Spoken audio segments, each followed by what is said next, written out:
Welcome today to another edition of our video series where we interview Valley leaders and find out what advice they would have for themselves if they could go back as a staff and senior accountant and why they love accounting. Today we're interviewing Barb Beaudoin.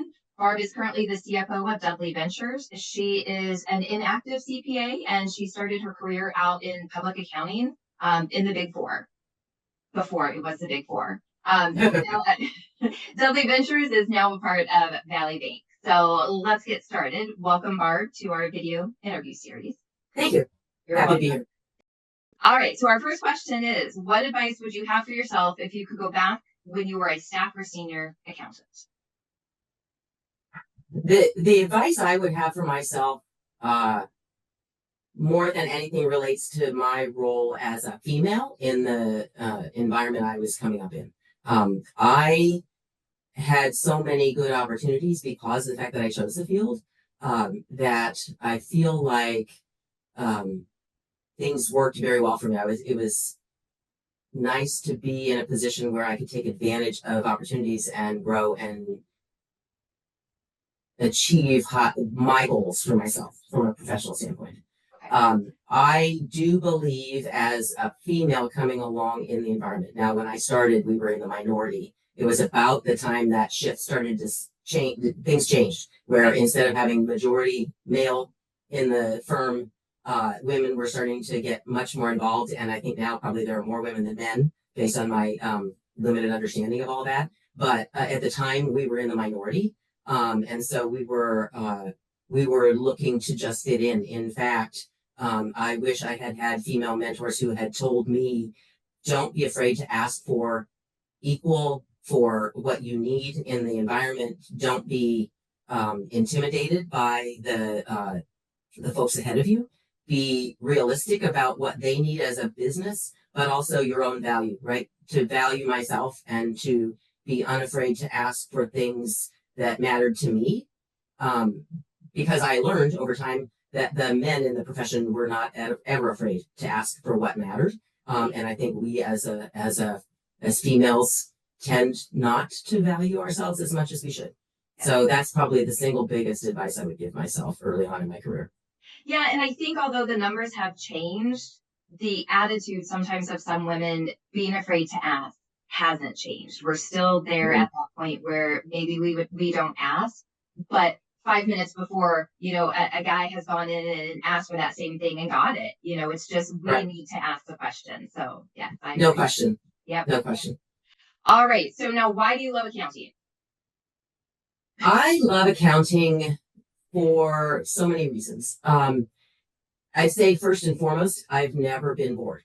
I have always been interested in what I'm doing because accounting, and for me, starting in public accounting, it doesn't have to be this way.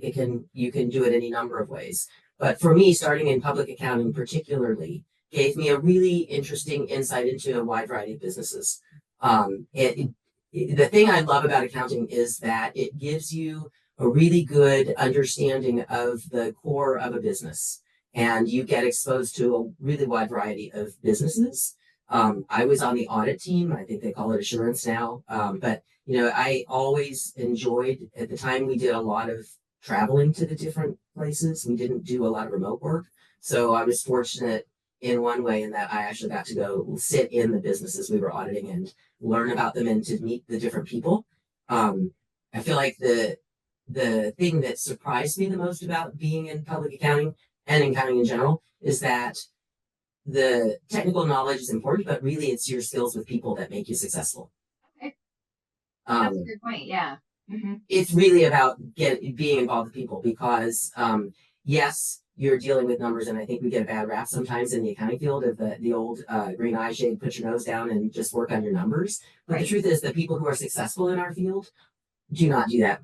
They have to be good at numbers, and these days technology and how to data mine and how to get the right information. But truthfully, the most successful people in our field are the ones who work well with everybody in the other parts of the organization. Because if you don't communicate well with people in sales, in the warehouse, in customer service, in whatever, you really can't be successful in the accounting side of things, right? You have to understand the business to get that right. And because of that, it's really interesting. And, you know, if you look at the story behind the numbers, which I think is the hallmark of a good accountant, I think it's just really interesting. Right. And there's so many different industries these days, you know, more than just even 5 years ago. I don't know, crypto, whatever else you want to call, you know, the different industries. So that's cool. The truth is, any business needs accountants, right? So if you have a passion in your life, for example, my son loves golf. He works for a golf technology company in their finance area in San Diego. He loves it. It's a really good way to allow that synergy to enrich your life, right? Yeah. And that's something that people don't think about. You know, if he was in sales and marketing for that golf company, maybe he's going to get laid off, but you always need accountants, like you said. So yep, absolutely. And when you look at, I assume most of us have goals to improve or to rise in our career levels, right? To have more responsibility and make more money and progress. Right. And the truth is, if you are good at in the accounting or the finance side, if you're good at what you do, if you work hard and you get involved and help the business progress, you're very valuable to the management. Right. So when you go as if you are the CEO of a company, if somebody's the CEO of a company, when they're talking to their board, when they're talking to the public, who do they need to have with them? The finance person. Yeah. Right. That's who's there helping them navigate the things. So it's a really, it's got a lot of potential, and it provides all kinds of ways you can go. And I think the fact that it adds all that opportunity makes it really interesting. Right. All right, Barb. Well, I appreciate your time today and giving us your advice and talking about why you love accounting. Stay tuned next week where we have another Valley leader that we will find out the same information. Thanks, Barb. Thank you. Have a good day. You too.